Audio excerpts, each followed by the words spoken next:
Bonjour et bienvenue dans cette troisième partie. Alors nous allons continuer, comme d'habitude, ce que nous étions en train de faire. Donc dernièrement, nous avons vu tout ce qui était les conditions logiques et les boucles. D'accord.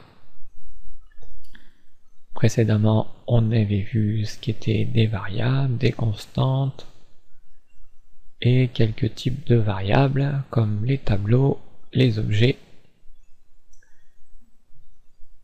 les chaînes de caractères, les nombres, le type nul, none, et undefined aussi, au passage.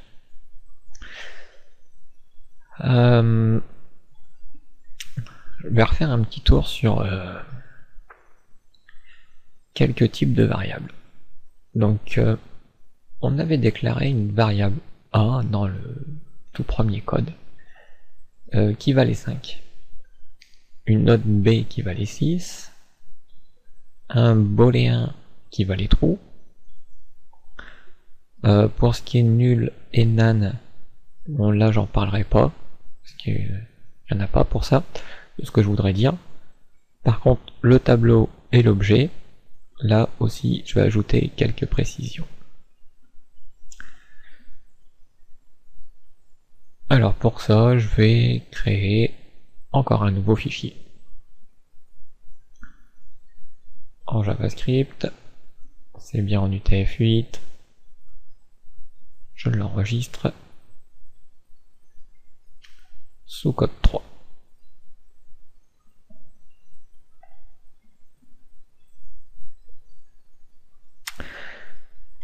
Alors, on y va. Var txt égale mon texte. Ensuite, var nb égale 10.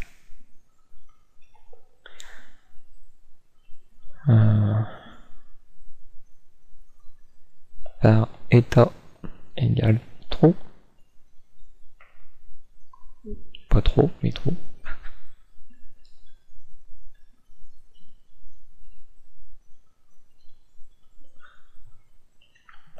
Var tab est égal à... Et bah justement on va servir des variables d'au-dessus là. Txt nb et true, que je me suis encore planté. Et là ça sera état.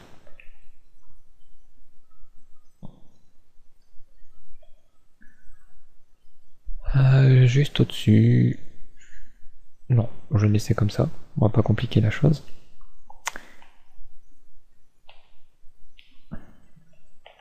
Var obj pour un objet. Et là c'est entre accolades.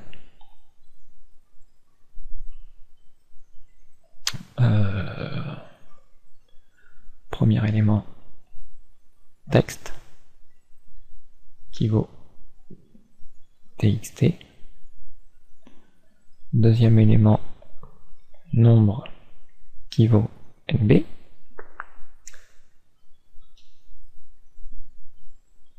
Troisième élément flag qui vaut état. Ensuite, quatrième élément tableau qui vaut tab.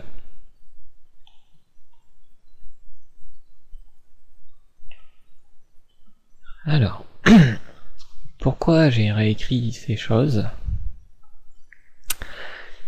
En fait, ce que je vais vous expliquer, c'est que JavaScript est un langage orienté objet.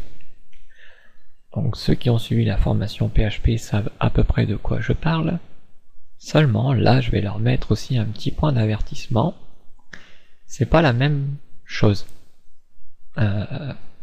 Donc ça représente toujours des objets, Mais en JavaScript, c'est ce qu'on appelle des objets par prototypage. De l'autre côté, en PHP, c'est ce qu'on appelle des objets par héritage. On pourrait dire ça comme ça. Donc en d'autres termes, en JavaScript, vous ne verrez pas le mot-clé classe. Mais à la place, vous verrez un truc qui va s'appeler prototype. On va y venir tout doucement là-dessus par la suite. Mais pour l'instant, ce que je vous ai écrit, c'est ce qu'on appelle la notation littérale. C'est une notation abrégée plus courte des éléments qu'il représente. Si je réécris cette même chose, mais cette fois-ci en orienté objet, alors pour le texte, on devrait plutôt dire texte 1 est égal à un new string. Et attention à la majuscule à string. Et dedans, je pourrais lui donner le texte que je veux. Donc mon texte 2. Voilà. Pour un nombre, alors var nb2 est égal à un new number, et à l'intérieur, on lui met la valeur qu'on veut, donc 2. Ensuite, pour un booléen, donc var state, c'est état, c'est un new boolean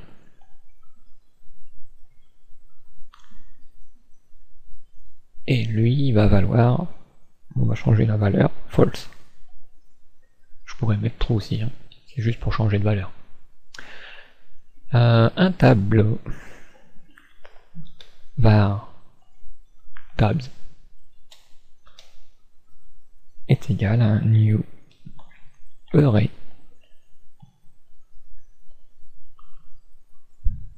et là vous voyez qu'il y a des parenthèses et dedans je peux mettre les éléments txt1 nb2 et state.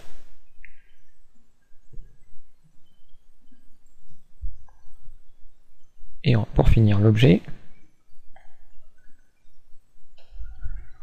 var obj2 est égal à un new object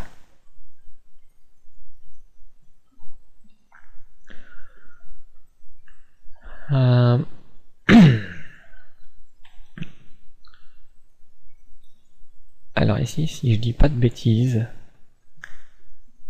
il me semble qu'on peut mettre les accolades, mais j'en suis pas sûr à 100%, et recopier à peu près ce que j'ai copié au-dessus pour l'objet.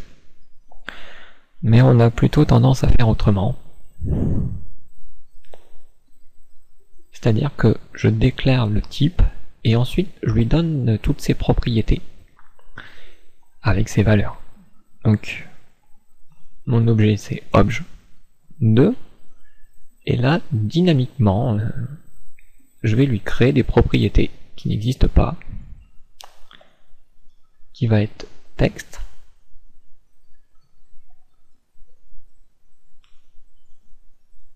et que ce texte va valoir le txt1. Donc txt1. Et je continue comme ça pour toutes les propriétés.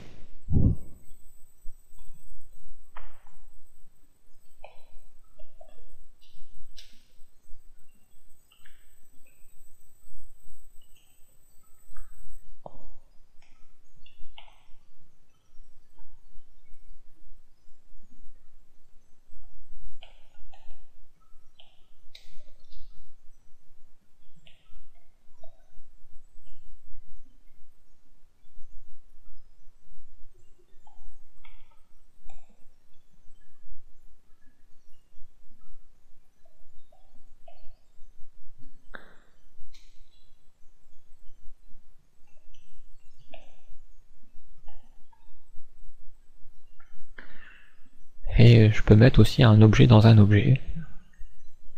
Comme je peux mettre aussi un objet dans un tableau, je l'avais pas fait, mais je vous l'avais déjà fait voir précédemment. Donc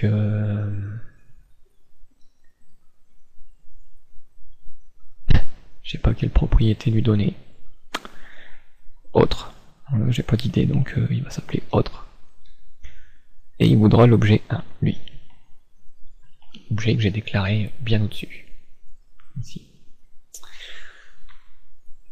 Donc voilà une autre façon d'écrire les éléments. Alors, à quoi ça sert? Bah pour certains, à rien. Clairement. D'une part, pour le texte, vaut mieux l'écrire de façon littérale, donc directement sa valeur, que de passer par l'instance d'un objet, car ça demande un calcul supplémentaire et inutile. Parce que je peux accéder vraiment ici aux éléments txt, cet objet string, comme dans ce qui est les objets, on a ce qui s'appelle des méthodes, donc c'est des fonctions internes à l'objet, et ses propriétés, c'est les variables internes à l'objet. Je peux très bien accéder aux méthodes et aux propriétés, même si je les déclaré de façon littérale. Techniquement, txt là est un objet de type string. nb, pour un nombre, donc pareil, un nombre, il n'est pas la peine de venir le déclarer comme ça. Ça alourdit en fait le code. Bon, pareil, c'est pas toujours vrai. Selon les navigateurs, selon les versions de JavaScript et tout ça, ça peut changer. Je dis pas. Mais la plupart du temps, vaut mieux l'écrire comme ça, c'est plus rapide et c'est aussi efficace. Même chose pour un booléen. Ça fait vraiment écrire beaucoup de choses juste pour écrire true ou false. Pour un tableau, alors pour un tableau, bah ça dépend. Là, ça dépend comment vous voulez l'écrire.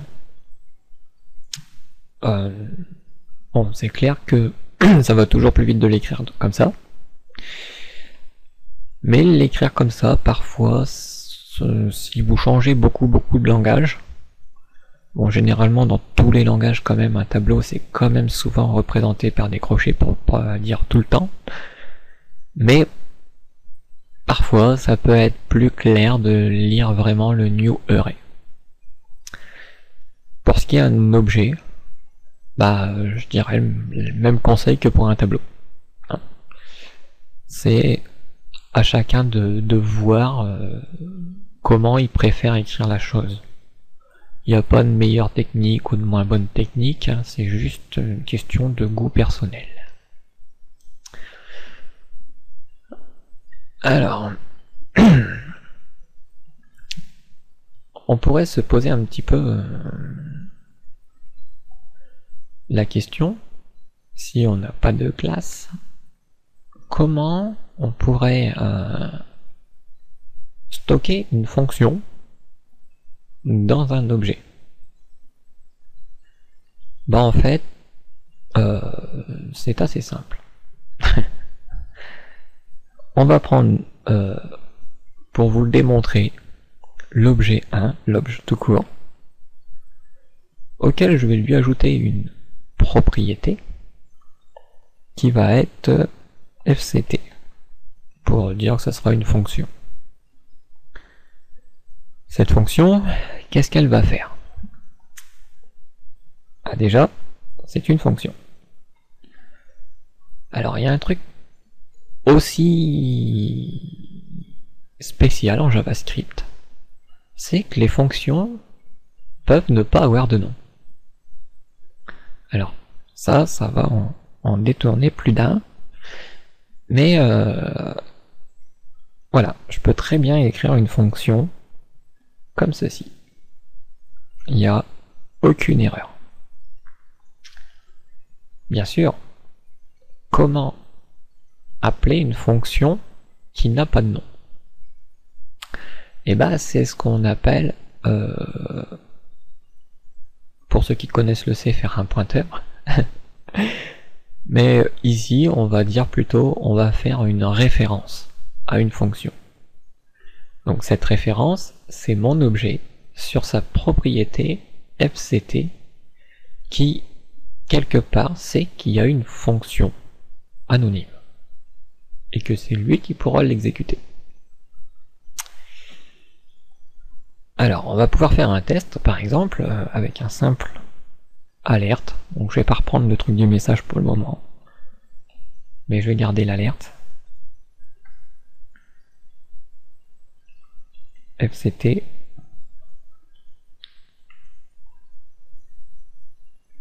déclencher.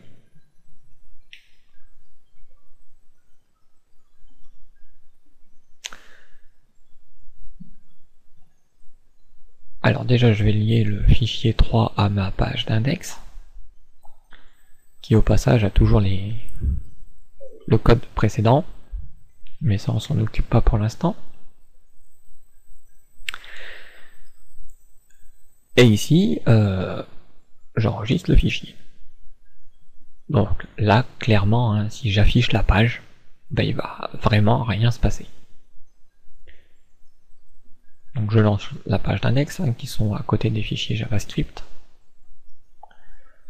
Et voilà, la page se lance, et même si je regarde dans le debugger, donc l'inspecteur d'éléments, déjà j'ai vu une erreur. On peut aller voir. Unspected string, une erreur de syntaxe sur le fichier code3 à la ligne 20. Qu'est-ce que j'ai fait à la ligne 20?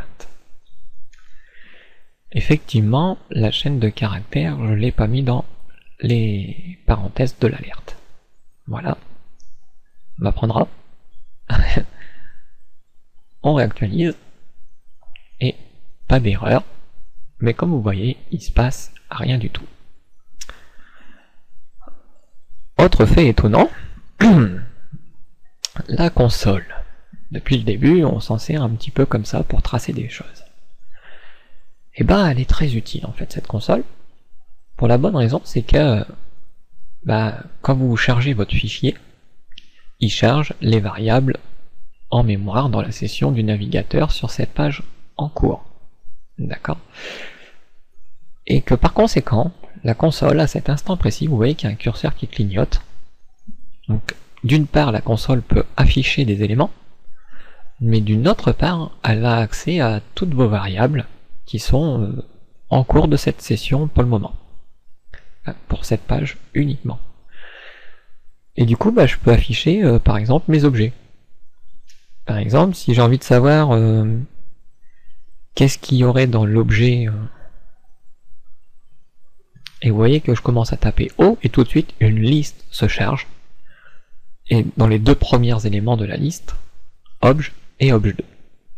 Bon, je vais prendre mon premier objet, et comme pour le code, hein, on met un point pour faire suivre les propriétés. Et vous voyez que dans mon objet tout court, j'ai la propriété fct.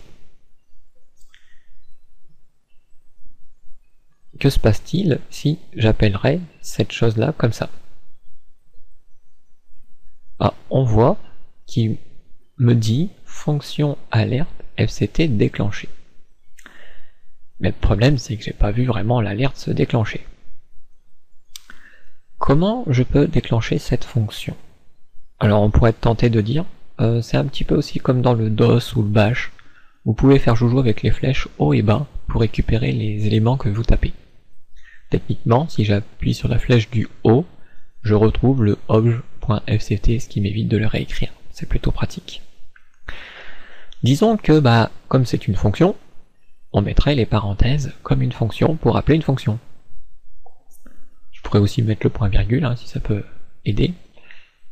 Et vous voyez que, bizarrement, miraculeusement, la fonction qui n'avait pas de nom s'est déclenchée sur mon objet, sur sa propriété fct, qui elle-même, par ce fait, est devenue une fonction. et que cette fonction appartient bien à cet objet.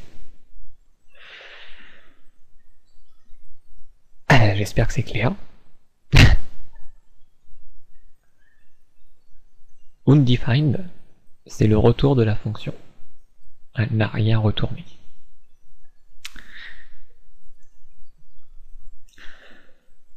Alors, une autre chose aussi qu'on va pouvoir faire, c'est essayer de redéfinir notre propriété FCT directement depuis la console. Donc toujours avec la flèche du haut,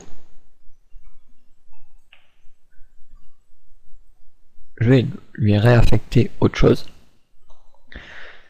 Par exemple FCT Vototo.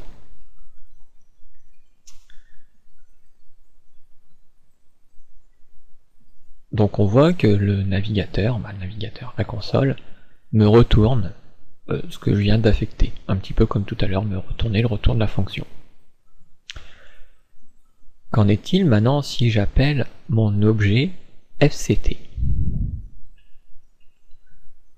Mais comme si c'était toujours une fonction. Maintenant j'ai une erreur. Parce que ce n'est pas une fonction. C'est ce qu'il vient de me dire, d'accord? Parce qu'en fait je viens de le redéfinir à la volée. Maintenant, mon objet à la propriété FCT n'est plus une méthode en quelque sorte, n'est plus une méthode, n'est plus une fonction, mais est bel et bien une propriété texte, de type texte. Donc je peux l'appeler, mais sans les parenthèses. Et il me retourne bien Toto. Bien entendu, si je réactualise la page, et qu'à nouveau je rappelle mon objet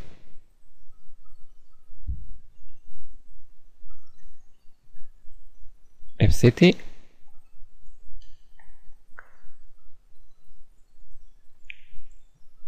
avec l'appel de fonction, bien sûr, ça n'a pas effacé ce qu'il y avait dans le fichier. C'est juste dans la session, dans la console, à cet instant. Du moins à l'instant précédent, avant que j'actualise, que j'ai pu effectuer ce changement.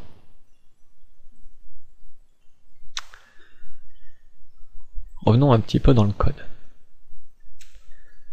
Donc on voit que pour appeler cet élément, on a dû mettre des parenthèses derrière.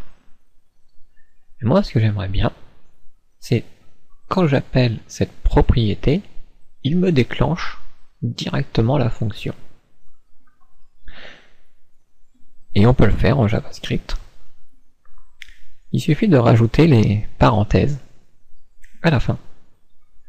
Vu qu'elle n'a pas de nom, c'est tout l'élément de fonction qui est suivi des parenthèses. Et que par conséquent, il se déclenche. Alors là, il y a une chance sur deux que je dise une bêtise.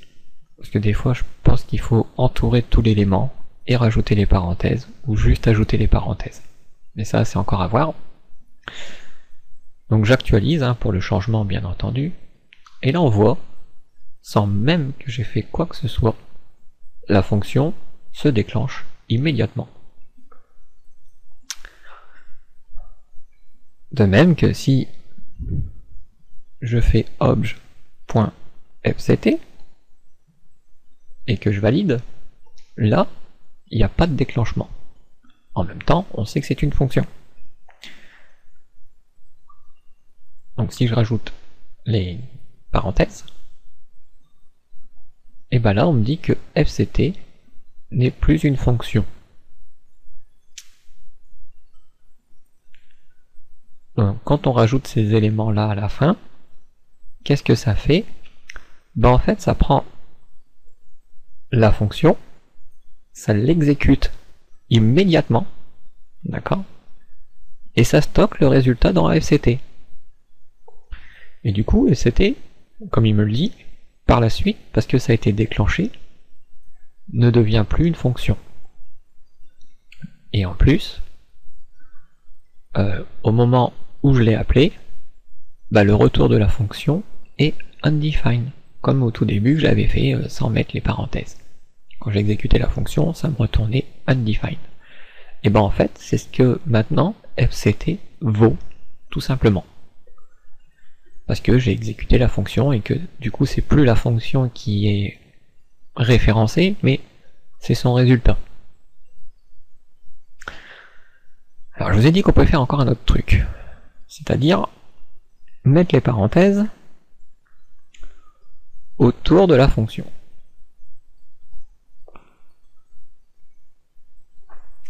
Et qu'il y a encore des parenthèses derrière. Voyons voir ce que ça peut produire, ça. Comme je suis pas sûr, je préfère tester avant de vous dire des bêtises. Donc premièrement, on a le déclenchement direct de la fonction. Pour l'instant, aucun retour dans la console. Et si j'essaye de moi-même redéclencher la fonction, on me dit que c'est plus un objet. Donc c'est plus une fonction. Si j'essaye juste d'appeler l'objet fct, on voit qu'il a la propriété undefined. Donc c'est comme tout à l'heure, ça n'a pas changé. Disons que maintenant je vais enlever les parenthèses de fin. Donc comme vous voyez, les parenthèses de fin permettent d'exécuter une fonction anonyme tout de suite, sans devoir l'appeler par la suite parce qu'elle n'a pas de nom.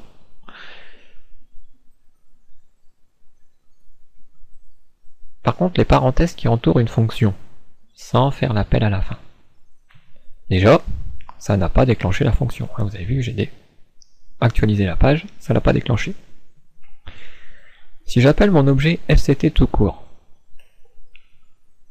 encore une fois, il contient le code qui est dans la fonction. Et si je l'appelle avec les parenthèses, il me déclenche bien la fonction. Mais que le retour est undefined. Et que si je rappelle mon objet, pas de problème, il se redéclenche à nouveau. Donc dans ce cas particulier, il n'y a pas besoin de mettre les parenthèses autour. Mais vous voyez que ça peut être possible et que ça n'a pas surtout généré d'erreur. Hein, c'est ce qui est important à retenir. Bon. On a vu que du coup, une fonction anonyme sur la propriété d'un objet, cette fonction n'était au final plus vraiment anonyme, puisqu'elle avait un nom. C'était fct son nom, finalement, qui était sur mon objet. Du coup, cette fonction est devenue à une méthode de cet objet. Alors pour ce qui est du prototypage, je préférerais en parler plus tard, bien plus tard. Pour l'instant, retenez que ces éléments-là existent et qui sont pour la plupart beaucoup utilisés. Donc là, ça c'est clair, c'est énormément utilisé.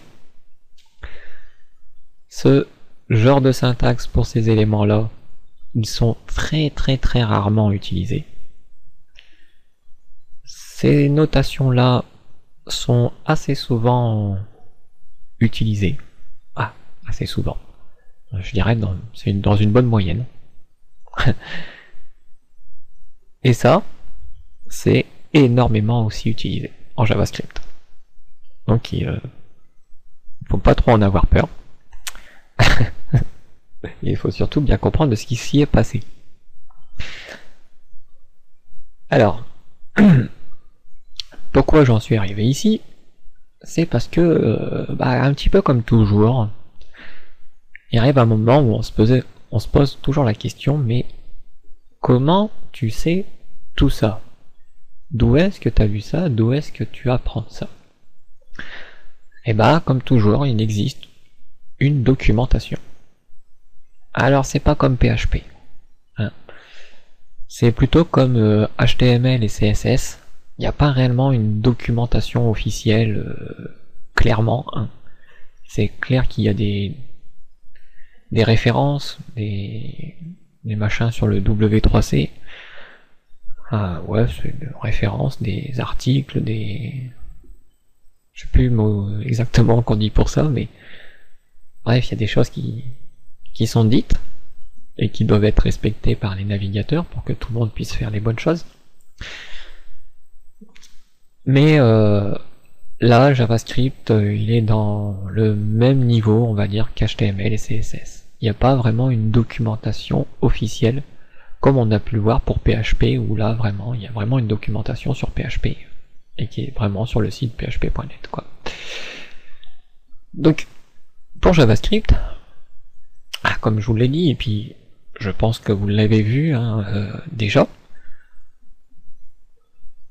dans le site W3 School, alors pour ceux qui ne l'ont pas, vous écrivez W3 School. Voilà. Vous prenez le w3school.com et tiens, un petit redesign depuis la dernière fois qu'on a fait les cours. Alors on a déjà fait un petit tour dans le HTML, déjà précédemment dans les leçons sur la formation HTML. On a déjà été fait un tour dans le CSS. On aurait pu y aller pour le PHP et le SQL, mais PHP, je préfère aller sur la documentation officielle PHP parce que voilà, dès que PHP fait un changement, leur documentation est directement mise à jour, alors que le W3 School doit se baser sur la documentation de PHP, se rendre compte qu'il y a eu des mises à jour pour qu'ils mettent à jour eux-mêmes leur documentation.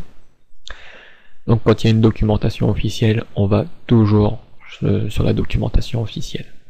Après, ceux qui aiment bien le site W3 School, ils peuvent très bien se baser sur ce qu'ils annoncent, parce que c'est tout à fait correct, il n'y a pas de... Voilà quoi, c'est un choix, mais bon. Pour PHP, je conseille quand même d'aller sur la documentation de PHP. Donc vous voyez qu'il y a JavaScript et jQuery. Donc jQuery, quelque chose qu'on va y venir certainement dans cette vidéo, ou peut-être la prochaine. Là, on va s'intéresser plutôt à JavaScript. Donc, est-ce qu'on veut voir les tutoriels ou les références du langage? On va aller dans les références du langage. Alors, vous voyez qu'en JavaScript, Object Référence, donc pour la référence sur les éléments de type objet, les objets JavaScript, donc vous retrouvez les éléments ici, de ce côté-là. J'aime pas quand les ici qui mettent 15 ans à charger, c'est chiant. Ensuite, ici, vous voyez tous les objets que JavaScript a par défaut. C'est des éléments du code natif, quoi, qui existent avec JavaScript. Après, bien sûr, vous pouvez créer vos éléments vous-même, vous pouvez créer d'autres objets, tout ça. Pour l'instant, on n'est pas trop là. On découvre, toujours. Là, on est en train de découvrir plutôt... au début, c'était les bases et les syntaxes du langage. Là, on va commencer à voir tout ce qui est la partie objet, et par la suite, un petit peu la partie DOM, qu'on va étudier par la suite. Donc pour l'instant, on va se concentrer sur les objets. Donc comme vous voyez, on a plusieurs objets, et on va tester pour l'instant le string. Donc string, c'est la chaîne de caractères. Donc vous voyez, très bien, il répète un petit peu ce que je vous ai dit. Donc on peut déclarer une variable texte en faisant une instance de la classe string et en lui passant en paramètre la chaîne que l'on veut afficher. Ou plus simplement, more simply, plus simplement, on peut faire comme ça, quoi, tout simplement, quoi. On peut pas dire autrement. Mais bon, ça c'est ce qu'on appelle une notation littérale. Et là, c'est une notation objet, quoi. Alors, string object property. Dans les objets, on a vu c'était quoi une variable, on a vu c'était quoi une fonction.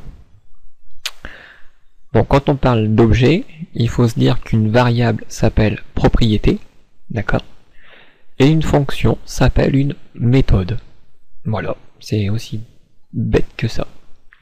Il faut pas chercher de midi à 14h. Quand vous voyez méthode, ça veut dire une fonction.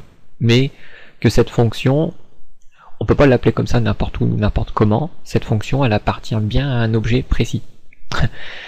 Comme une propriété, c'est une variable, et c'est pas une variable pareille qu'on peut appeler comme ça n'importe où, n'importe comment. C'est une variable qui appartient à un objet. Donc il faut donner le nom de l'objet avant, avec la syntaxe pointée, donc à point. On sépare toujours les éléments par des points. En PHP c'est des flèches, en JavaScript c'est des points. D'ailleurs il y a franchement pour moi que dans PHP, après j'ai pas vu tous les langages qui existent, mais il y a que dans PHP où j'ai vu que ce truc bizarre de flèche quoi. Ou des deux points. Mais sinon dans tous les autres langages c'est à point quoi, c'est une notation à point.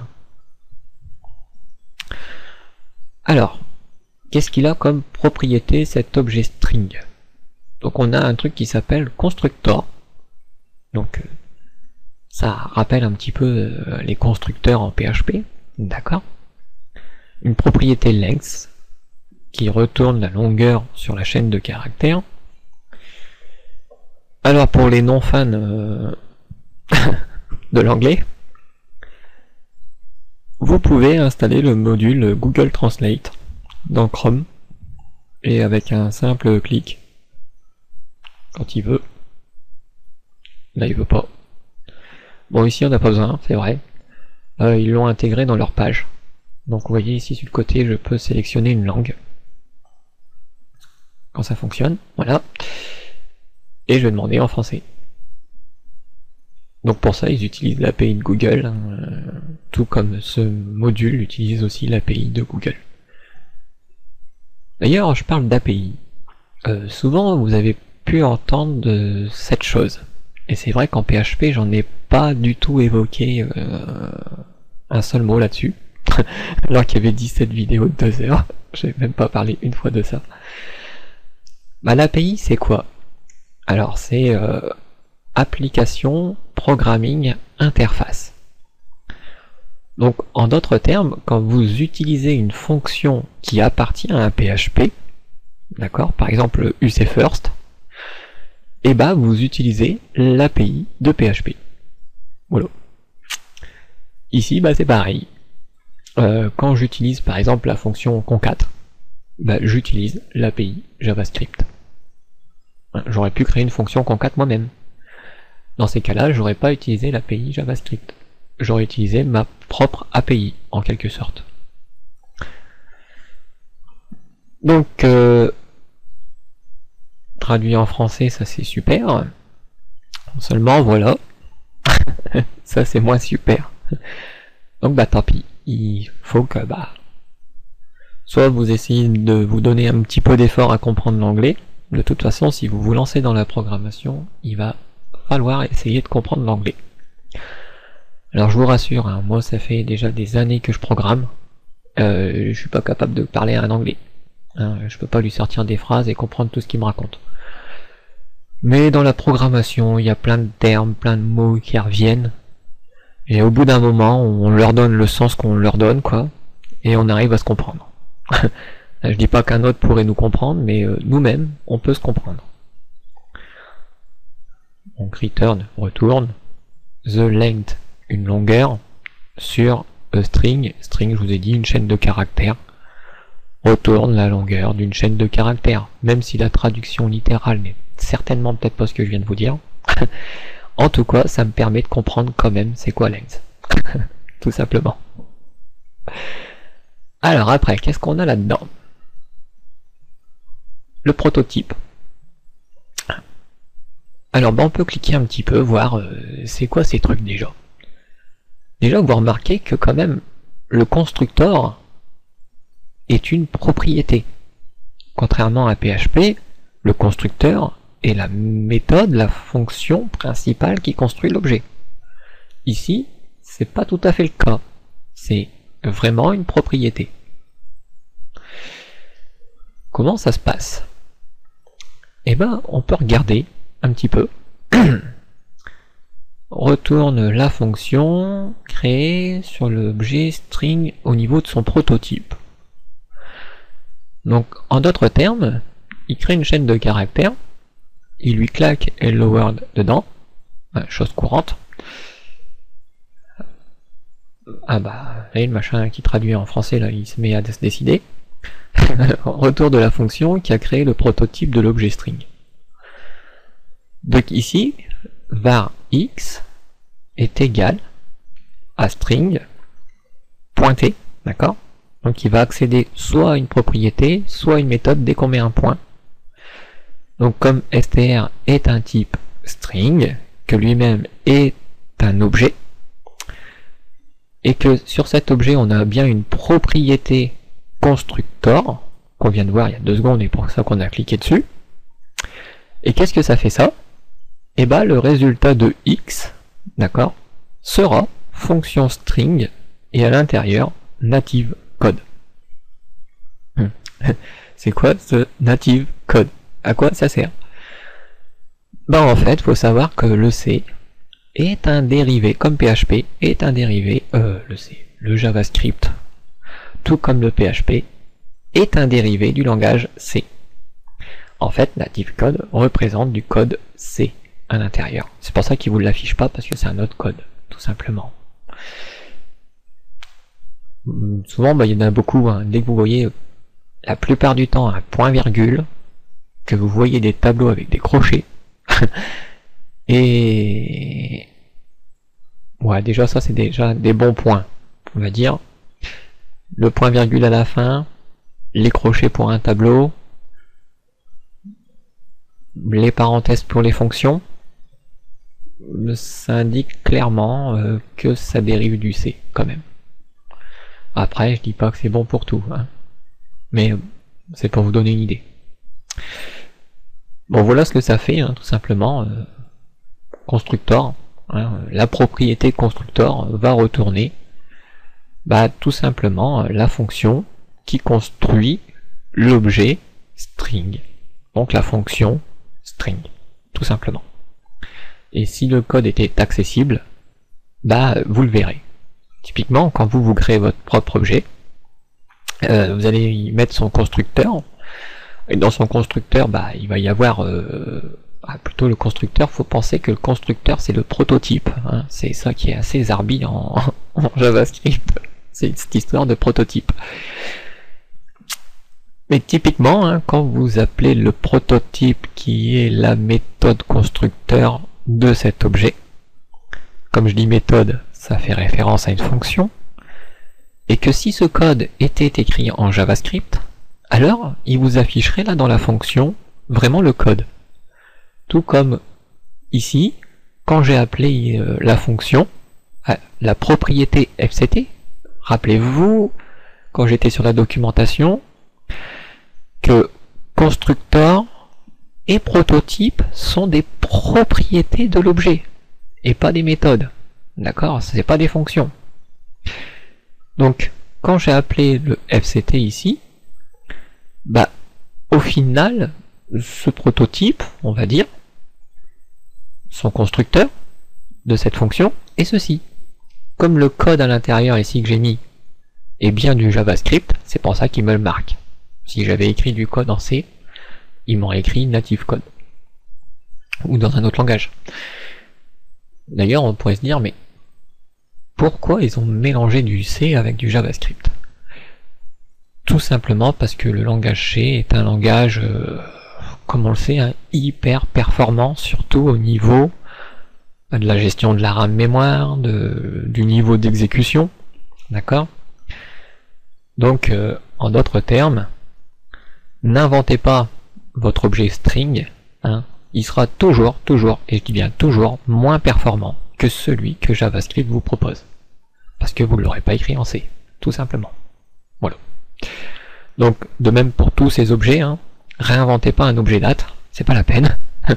Vous ferez qu'alourdir votre code et son exécution, puisque il existe nativement dans JavaScript. Après, quand vous n'avez pas le choix, hein, vous le créez votre objet. Mais quand vous pouvez utiliser un objet de JavaScript, utilisez-le. Parce que vous ne pourrez pas faire mieux. Bon, là on a vu un petit peu au niveau de cette propriété. On va refaire un petit tour en arrière. Maintenant, on a vu constructor. Voyons voir, c'est quoi le prototype. Bon, je vous passerai length, hein, parce qu'on a vu ça un petit peu en PHP. Bon, en PHP, length... Ah, quoique, non, on l'a pas vu, c'est count. Bon, vous mettez point length, et en fait, ça va compter le nombre de caractères qu'il y a dans votre chaîne. Voilà. Ni plus, ni moins. Donc, comment ça se passe, cette histoire de prototype, maintenant? Utilisez la propriété prototype pour ajouter une propriété à un objet. Donc, clairement, là, il déclare une fonction. Cette fonction s'appelle employé. Cette fonction reçoit 3 paramètres. Un nom, un travail et un born. Alors, le born, j'en sais rien. Apparemment, ça a l'air d'être une sorte d'année. L'année, à mon avis, où il a pris son poste. J'en sais rien, en fait. Hein. J'invente là. Donc, lui, on l'a pas encore vu. On l'a déjà vu un petit peu en PHP, ce this. Bah, il a le même sens qu'en PHP. Ceux qui ont suivi PHP, il a le même sens. Au lieu d'une flèche, vous mettez un point. Toujours. Remplacez tout ce que vous connaissez avec les flèches par des points, et ça ira. Donc, this représente celui qui va appeler l'objet. D'accord? This fait référence à l'objet, d'accord? Cet objet employé, puisque c'est un objet. D'ailleurs, moi j'aurais mis un E majuscule. Mais bon. Donc, ils font référence, peut-être qu'aussi c'est à cause de la traduction. Ah non, même pas. Donc, cet objet, pourquoi je dis E en majuscule? C'est une histoire de convention. D'accord? Quand vous créez une fonction, votre fonction, vous l'appelez en minuscule. Comme ça, vous savez que c'est une fonction tout à fait banale, comme une fonction. Voilà. Seulement, quand vous créez un objet, quand plus tard vous allez utiliser le mot new, suivi du nom de l'objet, bah tous les objets, vous voyez comment ils ont fait dans JavaScript, ils mettent tous une majuscule au début. Comme ça, on sait que quand on rencontre une fonction qui commence par une majuscule, on sait que c'est le constructeur de la fonction. Hein, que c'est l'objet en fait, c'est un objet complètement. Et que c'est la méthode constructeur, puisque c'est celui qui permet de construire l'objet. Donc this, ici, représenterait, si on regarde le code en même temps en dessous pour faire un peu une comparaison et essayer de vous faire comprendre ce this, pour ceux qui suivent seulement la formation JavaScript et qui n'ont pas encore vu PHP. Néanmoins, je leur conseille de voir PHP quand même. Plus tard, on va créer une variable Fred. D'accord? Donc imaginez qu'ici, à la place de this, c'est comme si j'écrirais employé.name. Mais attention, il ne faut pas le faire. Hein. Mais comme si. Donc c'est comme si je disais employé.name équivaudra name. Name, pas n'importe lequel, celui qui est envoyé ici. Ensuite, this job title est égal à job title, même chose, celui qui est envoyé ici. Comme la this born qui vaut born, born qui est envoyé ici. Ainsi, ce qui était ici un paramètre de cette fonction va devenir une propriété de cet objet. Plus loin, on crée une variable Fred. Cette variable Fred va être affectée d'une instance, puisqu'il y a le mot-clé new, d'un objet qui lui-même s'appelle employé. Cet objet, on ne peut pas l'appeler sans paramètres, puisque son constructeur, son prototype, impose en quelque sorte 3 paramètres. Donc on doit envoyer ici au constructeur 3 arguments représentant eux-mêmes, le premier, le nom, le deuxième, son job, son travail, troisième, l'année. Alors, quelle année, ça j'en sais rien. Hein. Mais voilà. Après, on prend l'objet employé, d'accord. On lui dit que sur sa propriété prototype, on lui donne une propriété à la volée, hein, parce qu'elle n'était pas définie ici, une propriété salariée, qui est affectée de la valeur nulle. Fred, ici, quand on l'a appelé, hein, quand on l'a créé, quand il a fait appel au constructeur, d'accord, automatiquement, Fred s'est vu attribuer ces trois propriétés. Name, job title et born, à cet instant précis. On est bien d'accord que dans le constructeur de cet objet, le prototype de cet objet, il n'existe pas de propriété salariée. D'accord? Grâce à la propriété prototype, on a pu rajouter dynamiquement à la volée une nouvelle propriété. Maintenant, cette propriété salariée est partie intégrante, pas uniquement de Fred, mais carrément de l'employé. C'est-à-dire que si je crée un autre employé par la suite qui s'appelle Tom, qui sera un nouveau employé qui s'appellerait Tom Toto, virgule projet programmeur, virgule 2014, et si je ferais sans passer par ça, hein, d'accord, Tom.salarié, salary là, il existerait. Hein,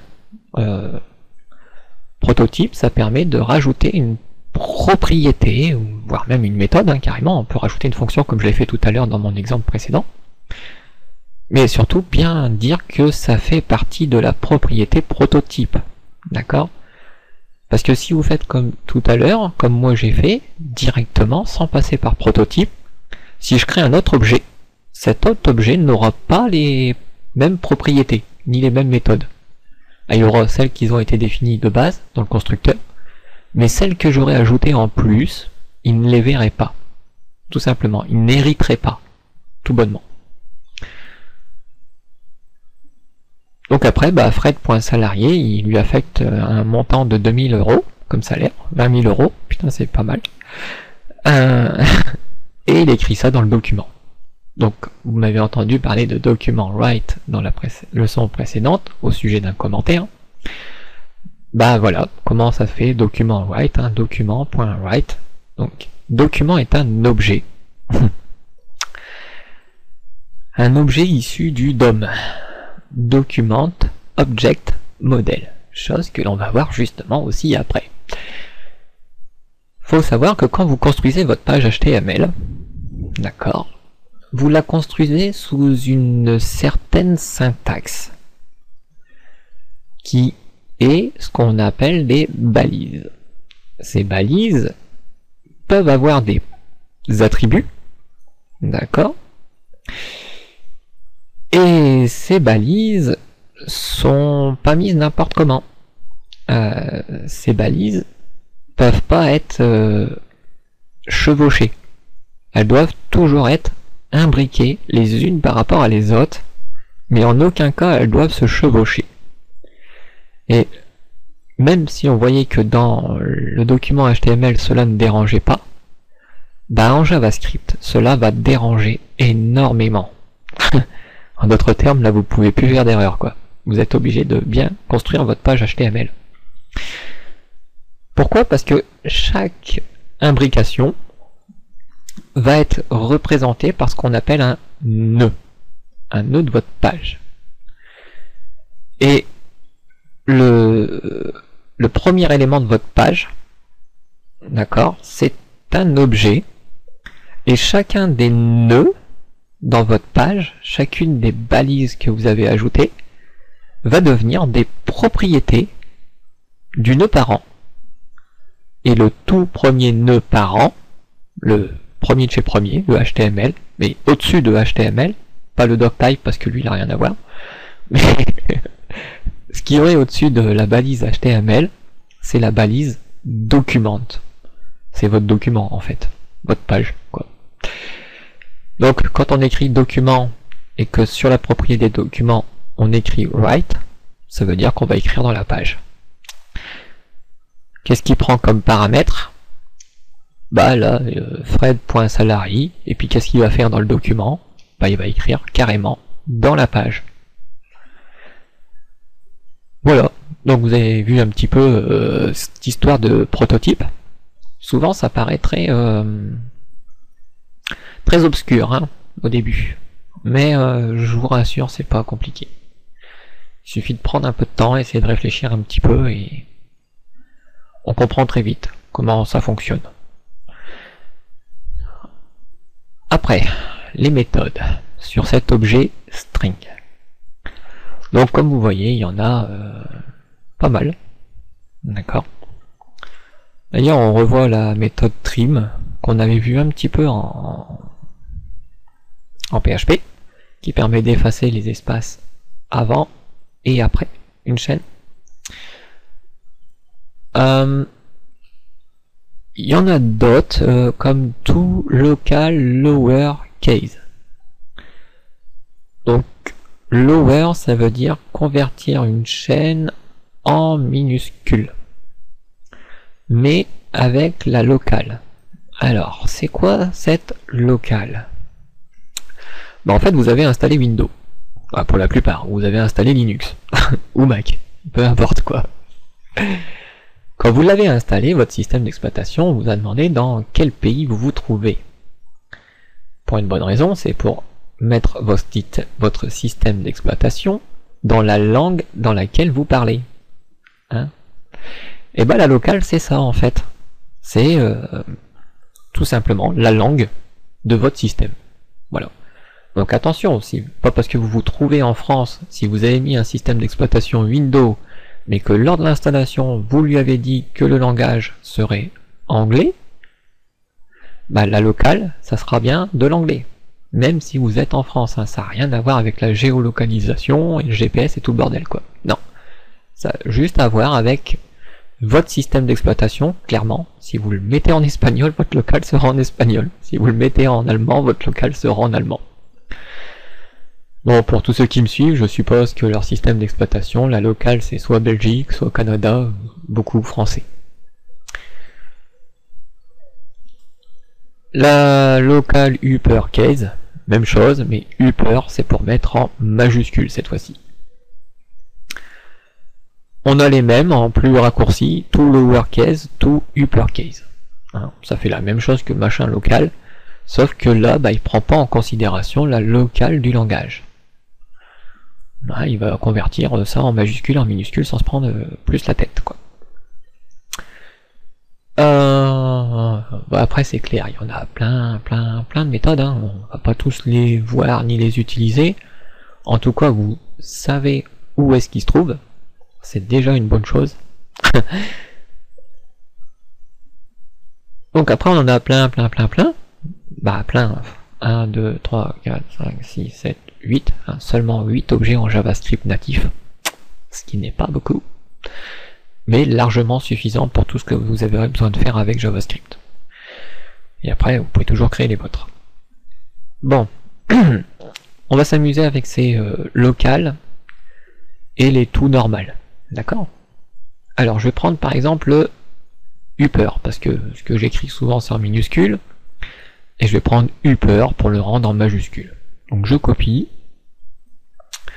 Je reviens dans mon console de débugage. Et on n'oublie pas, pardon, un petit problème de voix là. Par exemple, que mon objet 2 a une propriété texte qui vaut le texte 1, qui lui-même est un objet qui a comme valeur mon texte 2. Voilà. Le but, comme vous devinez, c'est d'utiliser la méthode toLocalUpperString sur mon objet 2 sur sa propriété texte. D'accord? J'aurais pu directement l'utiliser sur texte 1, mais j'aurais envie de me compliquer la vie, quoi. Donc ici, bah là je peux pas coller, vous voyez, hein, le past, mais si vous connaissez les raccourcis clavier, c'est CTRL V pour coller.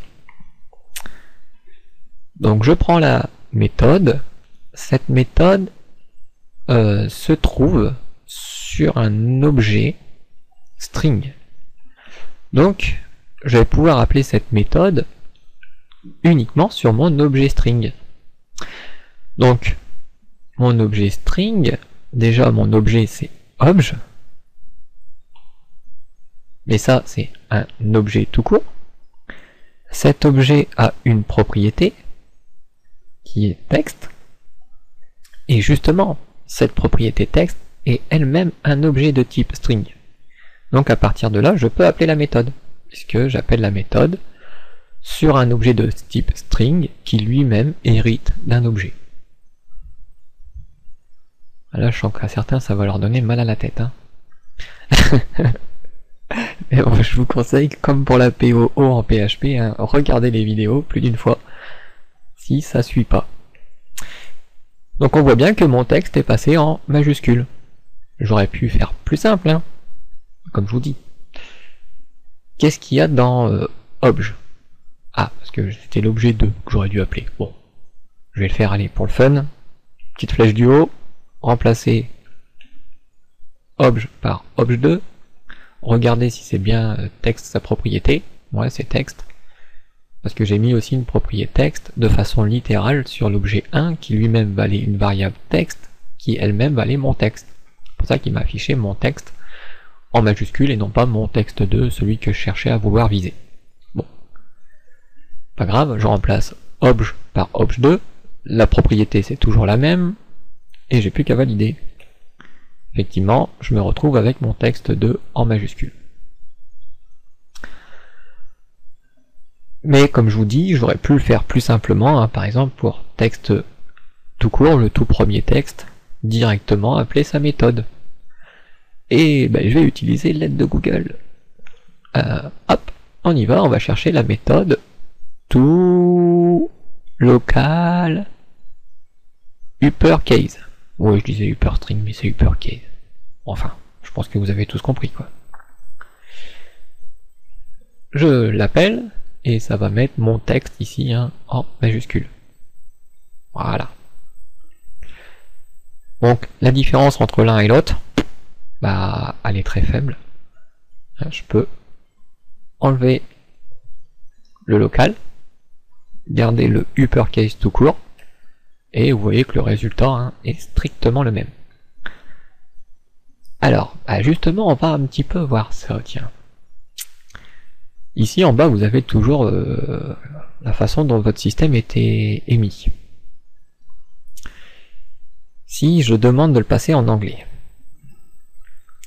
Alors attention, quand vous faites ça, votre clavier est devenu anglophone maintenant, hein. Donc ça veut dire que le Z, il se trouve plus à l'endroit que vous connaissez. Il se trouve à la place du Q, et le Q se trouve à la place du Z. Et puis, il y a encore pas mal de délire comme ça. Donc, qu'en est-il si je rappelle mon tout uppercase normal? Bon bah il marque mon texte. Mais si maintenant je mets tout local uppercase, mon texte. Ok, vu que je viens de changer maintenant, je vais réactualiser la page. Et je recommence. Toujours avec les flèches du haut, hein, ça sert très bien. Donc si je demande le normal, tout uppercase, mon texte, et si je demande l'autre, mon texte. Donc on voit bien, hein, ça ne fait pas de traducteur ce truc. D'accord? C'est juste dans la langue. Ça sert, c'est si on va utiliser l'objet date. Alors après ça c'est pareil, hein, je suis pas sûr que ça passe tout le système en anglais. Je crois que ça change juste le clavier. Donc c'est peut-être pour ça qu'il n'y a pas de gros changements. Mais on va le savoir tout de suite sur la date. Donc pour ça, bah, on va utiliser un objet date. Donc je vais regarder l'objet date. Et vous voyez, on peut faire var des new date directement, et ça prend la date en cours, du jour actuel. Et puis après, bah, on peut lui demander d'aller chercher la date. Hein.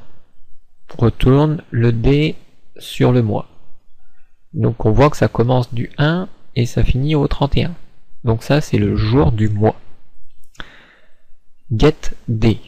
Alors, retourne le jour de la semaine, cette fois-ci. Donc, le premier jour est 0, le dernier est 6. getFullYear, retourne l'année sur 4 digits.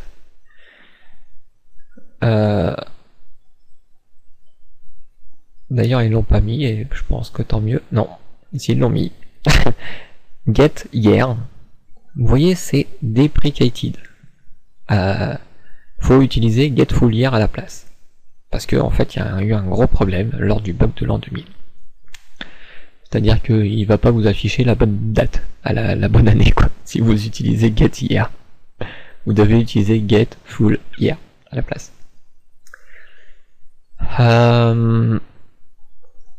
Pourquoi je veux utiliser l'objet date? Parce que lui aussi il se base sur les locales. Ils sont où? Voilà. To local date string. Donc ça, on va voir. Donc premièrement, je vais déclarer un objet date. Donc ça, je vais le faire dans la console. Hein. C'est pareil. Donc var d pour date égale new date. Ok. Ah, là vous voyez la conséquence de le mettre en anglais. Donc, on va le remettre en français. Var d égale new date. Ok. Et ensuite, on va demander sur d point getDate to local string. To local, je sais plus trop quoi. J'en veux avec le string à la fin, je sais pas pourquoi. Ah bah si, tiens. To local date string. Donc je vais demander cette méthode là, cette fonction là, hein, pour ceux qui comprennent pas trop, et on va voir ce qu'il me répond. Alors 16-1-2014. Donc effectivement, il y a la bonne date. Par contre, ce qui est bizarre, ce que je m'aurais attendu, c'est la date au complet. Donc il doit y avoir un full quelque part. Alors, normalement ça doit être un get.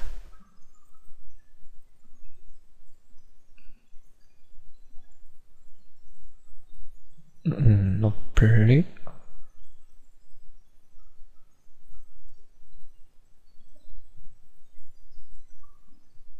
Non plus.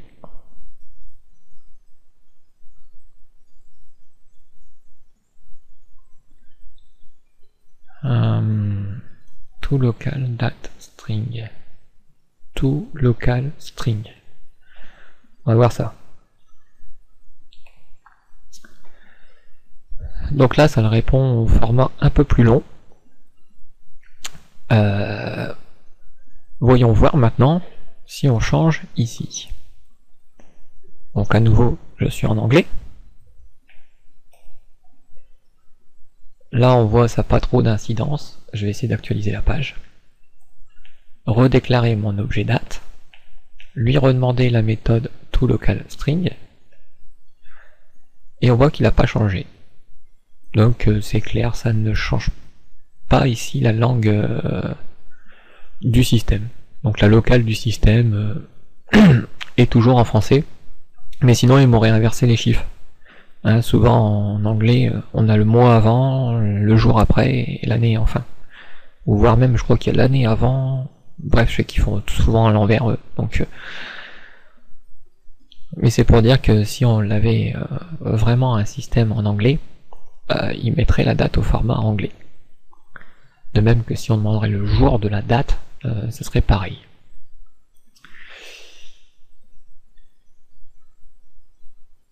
D'ailleurs, on va regarder un petit truc là-dedans.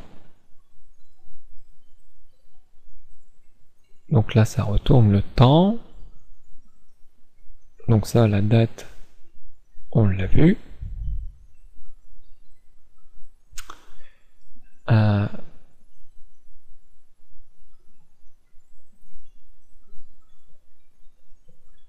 Qu'est-ce qu'on pourrait regarder? Ah bah justement, ce get hier et get full hier. Hein, on va en profiter. Donc je prends mon objet D, et si je demande le get hier tout court, celui qu'on ne conseille pas d'utiliser,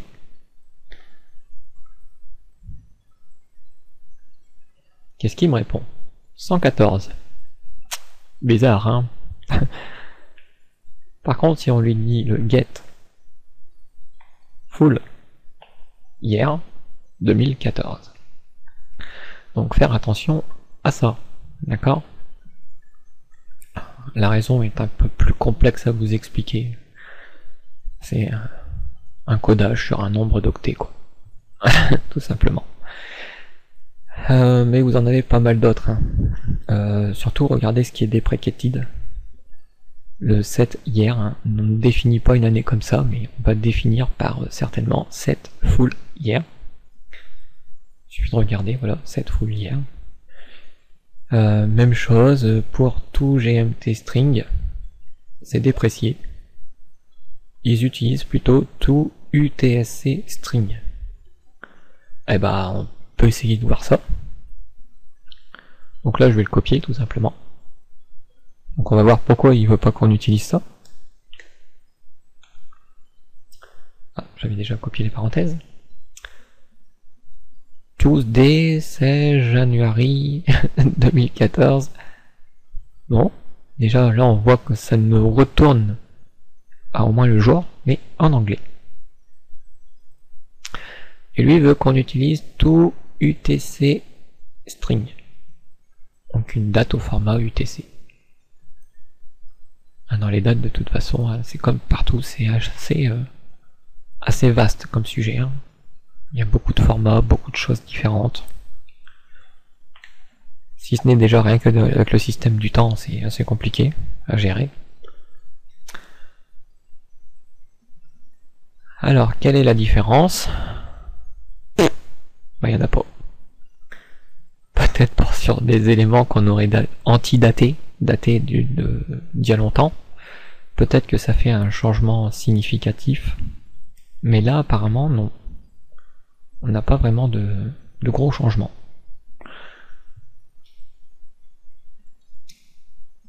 Bon, après, c'est clair qu'on pourrait vraiment encore... Donc là, c'est sur le temps universel, apparemment. C'est sur quoi c'est basé. Sur le UTC string. Donc là, c'est la portion du temps, le time. UTC, c'est en millisecondes. Et ça commence depuis le 1er janvier, machin.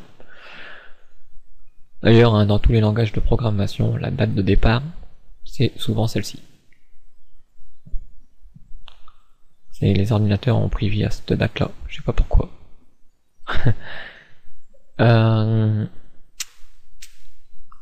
Bon, après c'est clair, je pourrais faire le tour des dates, mais ça on aura le temps de voir ça dans des trucs un peu plus concrets, pas en utilisation comme on fait là, quoi. Donc vous voyez que l'objet date a deux propriétés, beaucoup de méthodes, mais que deux propriétés, constructeur, prototype. D'ailleurs ces propriétés-là, vous les retrouverez sur tous les objets. Ouais. C'est quoi le global? Alors global, c'est des éléments que vous pouvez utiliser partout. Hein, c'est comme des variables globales en PHP. Là, c'est des fonctions que vous pouvez utiliser sans forcément dire new global. Hein. Là, ça n'a pas de sens de dire ça. Vous utilisez directement la chose, quoi. Donc vous voyez qu'il y a des propriétés globales comme infinity. C'est vraiment une propriété, c'est un type un petit peu à lui tout seul, quoi. Comme none, not a number, ou undefined, pareil, hein, c'est voilà. D'ailleurs, vous repérez ici que c'est le seul objet qui n'a pas les propriétés constructeur et prototype. Hein, parce que ça, c'est pas un objet. Ok? Tout ce qui est là, c'est des objets, mais ça, non. Ça, c'est des choses qu'on peut utiliser partout. Après, vous voyez autre chose. La fonction number, hein, ça convertit une valeur d'un objet en nombre. Bien entendu, quand c'est possible, hein. Si vous lui envoyez Toto, il peut pas faire un nombre de Toto. C'est bien d'accord. Mais si vous envoyez 338 entre parenthèses, donc une chaîne de caractères 338, il va vous convertir ce 338 en un type number. Pour le string, même chose, à l'inverse. Bon là, le string, hein, vous pouvez lui envoyer 338, hein, il vous remettra le 338 entre guillemets. En gros, lui envoyer un nombre, ça lui pose pas de problème à lui.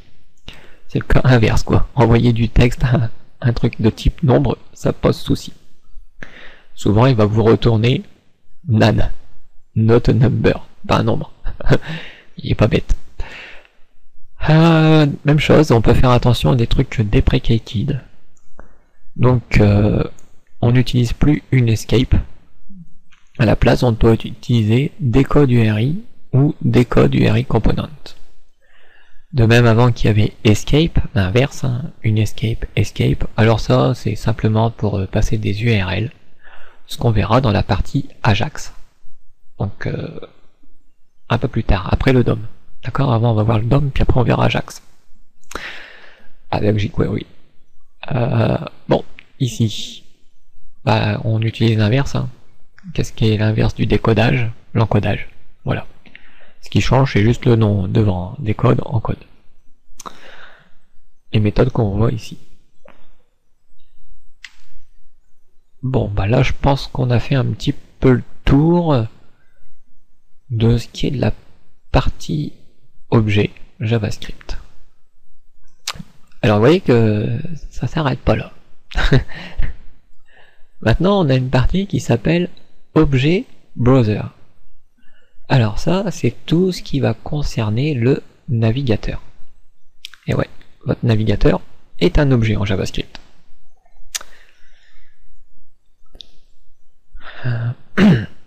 Alors je vous rassure tout de suite, hein, vous pouvez pas modifier votre navigateur. Hein. Cherchez pas, vous y arriverez pas. C'est un peu logique. C'est un programme qui est installé sur l'ordinateur. Or, utiliser du JavaScript, c'est utiliser des éléments sur une page web, d'accord, que le navigateur vous permet d'afficher. Mais en aucun cas vous pourrez modifier le navigateur, déjà. Ensuite, avant d'aller plus loin, je vais vous faire voir une petite astuce aussi. L'histoire des tableaux et de ceux qui veulent traduire ce qu'il y aurait dans le tableau. En fait, par curiosité, je me suis demandé mais pourquoi ce tableau ne se traduit pas. Du coup, au début, j'ai pensé bah peut-être que c'est une image, tout simplement.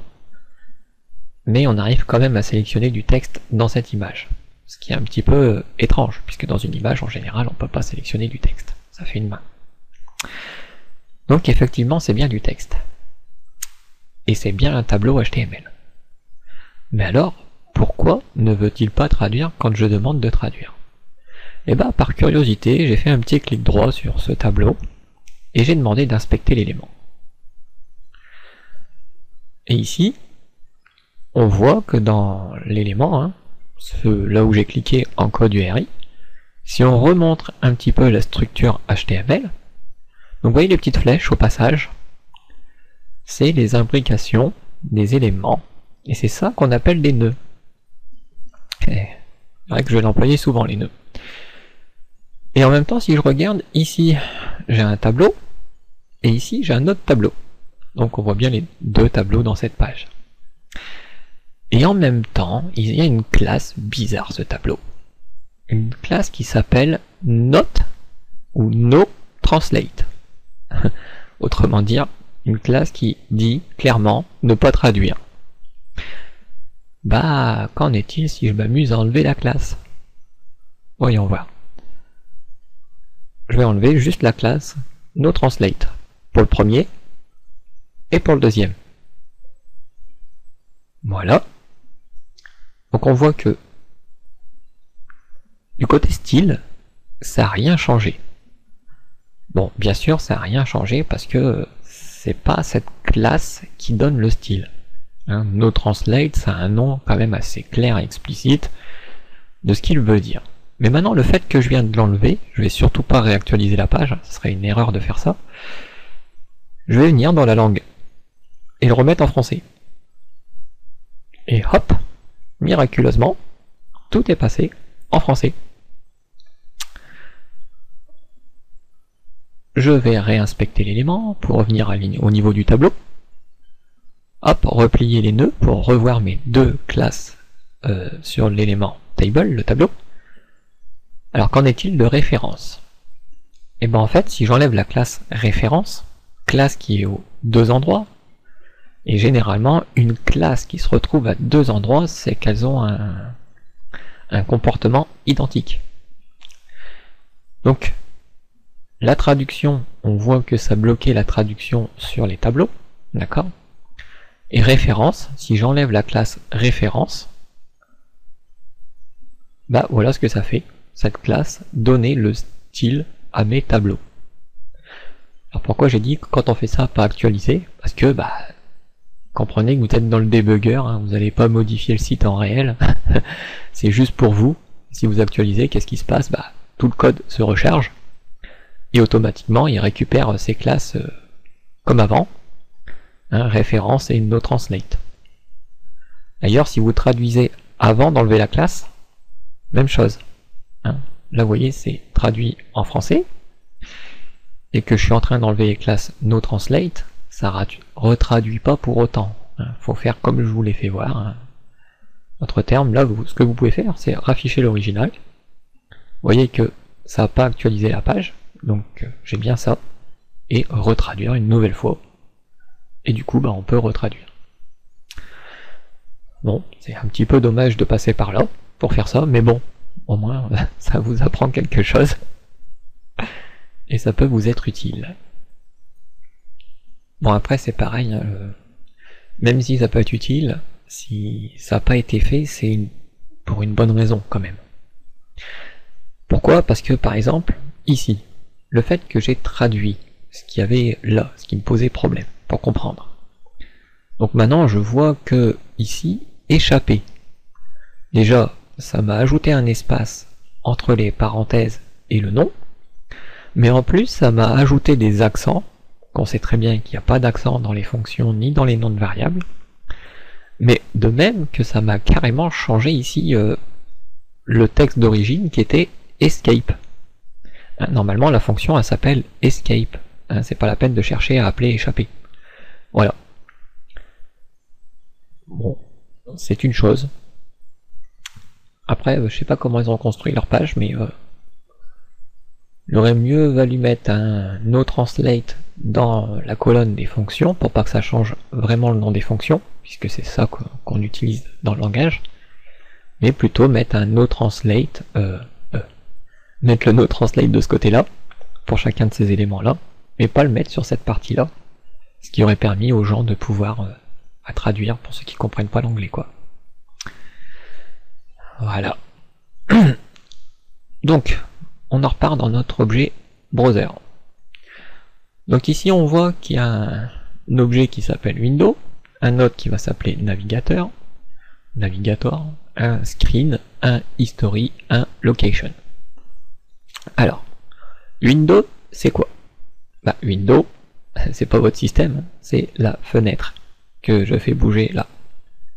Voilà, ça c'est window. Navigator. Bon bah, navigator, c'est le navigateur en lui-même. Screen. Alors, screen, c'est la page. Donc ça... Vous voyez, le navigateur, il y a des boutons dans le navigateur, l'URL, l'élément en haut. Screen, c'est vraiment là, juste ce qui commence toute la page, quoi. D'accord? Avec, bien entendu, cette barre. History. Bon bah vous savez que quand vous vous baladez sur internet, hein, vous tapez des URL et tout ça c'est stocké dans un historique. Hein, que si je reste appuyé sur cette flèche longuement, bah on voit l'historique. Donc vous voyez qu'en JavaScript, on a accès à l'historique de navigation. Location. Location, c'est l'emplacement. D'accord? Et l'emplacement, c'est quoi? Bah, c'est l'adresse. Là où vous vous trouvez. Donc clairement, quand vous voulez manipuler ce qui est de la fenêtre, attention, vous pouvez pas vraiment changer les propriétés du navigateur, je vous l'ai dit, d'accord? Mais si vous voulez connaître la taille de la fenêtre, au complet, c'est-à-dire y compris les boutons du navigateur et tout le reste, vous pouvez le trouver dans Windows. Si vous voulez savoir quelque chose de particulier sur le navigateur, par exemple, typiquement vous savez très bien qu'en CSS, selon le navigateur, le code CSS ne s'affiche pas pareil, mais en JavaScript aussi. En JavaScript, quand on va manipuler le DOM, il y a certains éléments, chaque navigateur voit le DOM, document object model pour la page, différemment. Donc forcément, vous utilisez des fonctions, des méthodes différentes selon les navigateurs. D'où la raison d'avoir l'objet navigateur, pour savoir quel navigateur l'utilisateur a. Screen. Screen, c'est pour connaître souvent la dimension des objets. Donc souvent, on cherche à savoir quelle est la hauteur de la fenêtre, mais sans les bordures et tous les machins au-dessus, et quelle est sa largeur, quoi, hauteur, largeur, quoi. Ensuite, l'history, alors peut-être dans certains cas c'est utile. Et location, alors ça c'est souvent utilisé aussi, quand vous voulez faire une redirection d'URL, vous allez utiliser l'objet location pour faire ça, pour changer l'URL là-haut. On va faire partir l'utilisateur vers une autre page, quoi. Donc on peut aller faire un tour vite fait dans Windows. Donc Windows, qu'est-ce qu'on peut faire? On peut le close, c'est-à-dire on peut le fermer. On peut connaître la barre de statut, la barre de statut par exemple quand je clique dessus, vous voyez en bas il y a un truc bleu. On le voit pas très bien parce que j'ai mis un thème à la con, mais sinon voilà, la barre de statut c'est ce qui peut être en dessous. Le document, d'accord, donc c'est l'objet document de la fenêtre. Les frames, et ça inclut les iframes. Une frame c'est une page, d'accord, mais dans les pages HTML on peut inclure des iframes, et ces iframes ça permet d'inclure un autre site dans la page de votre site. En d'autres termes, vous avez deux sites sur une page. Voilà. Bien entendu, vous ne pourrez jamais modifier les éléments d'un iframe. Vous pouvez pas.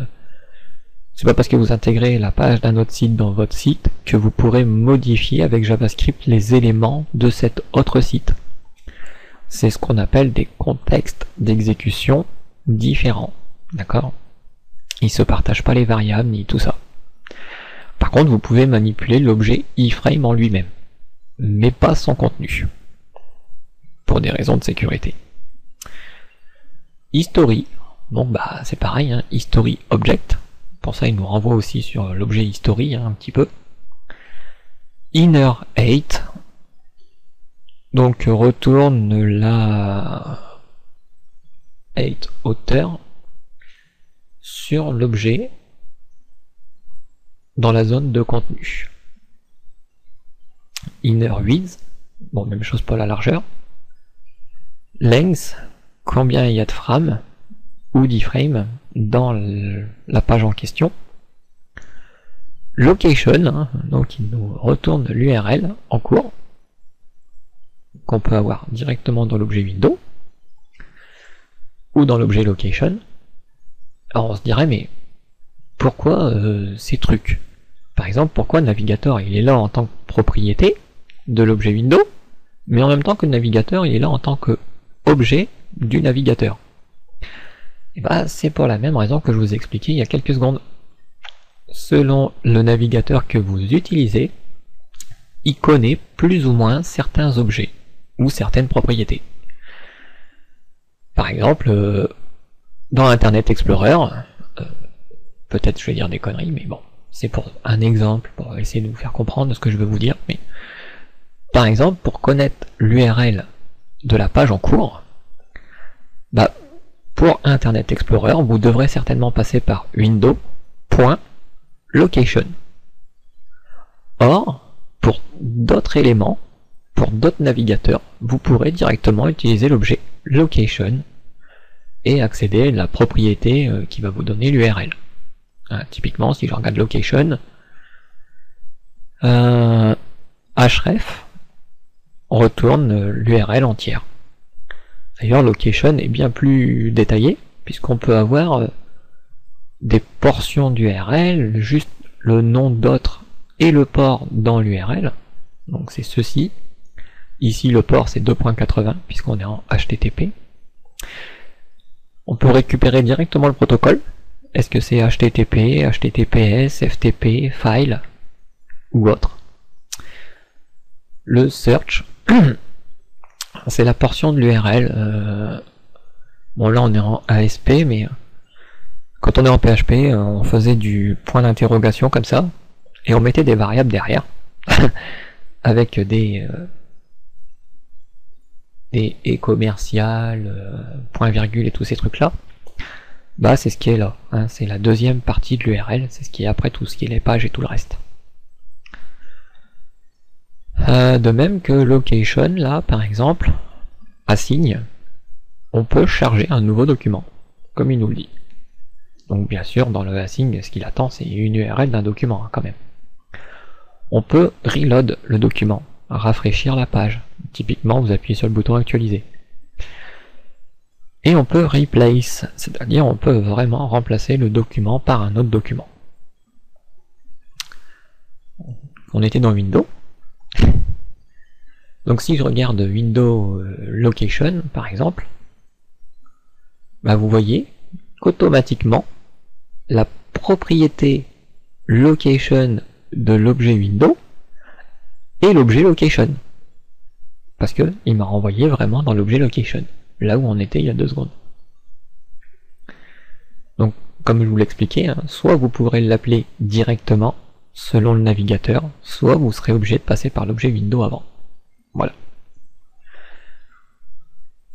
Après, bah voilà, le nom de la fenêtre, là-haut, d'accord. Puis d'autres choses, hein, comme ça, qu'on peut parcourir. Les screen top, les screen left, ça c'est la barre ici, là. Qu'est-ce qu'on a encore? Des méthodes, donc l'alerte, qu'on a déjà vu. Le prompt, qu'on a vu aussi. Et puis bah comme vous voyez, hein, il y en a encore beaucoup. Par exemple le close. Je viens dans ma page, je vais appeler l'objet window, sa méthode close, et voyons voir. Object function window. Native code has no method close. Donc en d'autres termes, quand je suis passé par l'objet window ici, dans Chrome, bah visiblement, il n'a pas trouvé la fonction window. Si je vais cliquer sur ce close,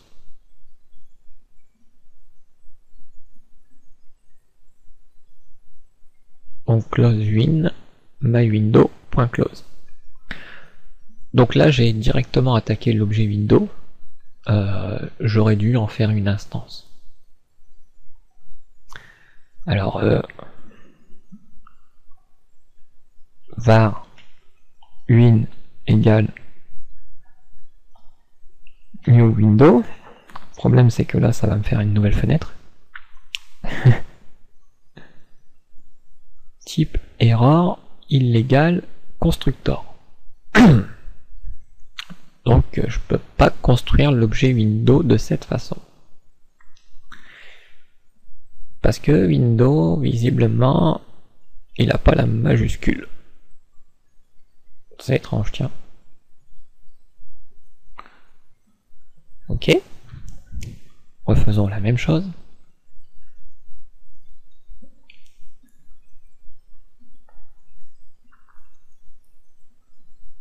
Alors je peux pas dire new, puisqu'il me dit qu'il n'a pas de constructeur, donc je peux pas employer le mot-clé new. Donc je vais donner une référence de la fenêtre à ma variable win. Object is not a function. Ok. Donc si on essaie de faire win.close, donner une fonction de cet objet, hop, ça y est, on a fermé la fenêtre. Donc vous voyez que le débugger, hein, vous êtes quand même, bien sûr avec les notions que je vous donne, sinon c'est pas très clair ce qu'il raconte, mais très vite avec un petit peu les notions que je vous donne, la documentation à côté de vous, vous pouvez faire presque tout. Voilà ce qui s'est passé ici. Au lieu d'appeler la fonction closeWin pour la fermer quand on veut, puisqu'elle a un nom, moi je l'ai fermée directement. D'ailleurs, ici, si j'ai bien compris son raisonnement, j'aurais pu faire ceci. Window.close. Et ça a le même résultat. C'est parce que j'avais mis un W avec le mot-clé new, alors qu'il n'y a pas de constructeur sur cet objet.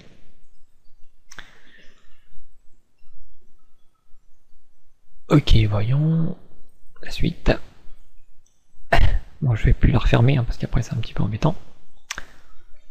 Alors là, vous vous rendez compte que je parle pas mal dans cette vidéo, que je fais pas énormément de code. D'accord. Mais je vous en dis beaucoup. Donc, surtout écoutez bien ce que je vous dis. Parce que je le répéterai pas. Tout bonnement, quoi. Après, j'avancerai, quoi. Alors, continuons notre exploration. Donc, on a vu des objets pour le navigateur. Je vais pas tester toutes les propriétés, je vous laisse découvrir. En plus, je suis bête, regardez, c'était en dessous. Et qu'est-ce qui supporte ça? Bah, tout le monde. C'est merveilleux, c'est rare. Ici, HTML DOM Object. Et en dessous, on va avoir aussi des autres trucs qui c'est des HTML Object. Donc c'est deux choses un peu différentes. Alors ce fameux DOM, que vous m'entendez parler un petit peu, c'est quoi ce DOM? Je vais prendre le debugger, inspecteur d'éléments, et vous voyez un petit peu dans la partie éléments là. Ici, je replie ce qu'on appelle l'arbre HTML. Donc, si je déplie l'arbre, les premières balises qu'il rencontre sont head et body.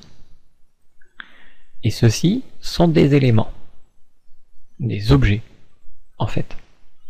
Si on regarde, bon ici il me le dit pas, mais à travers certains éléments ici, vous y aurez accès. C'est parce que là ils sont pas affichés, mais on peut y avoir accès dans ces éléments-là. On verra ça par la suite. Pour l'instant, je suis pas trop sur ça, juste à vous faire comprendre.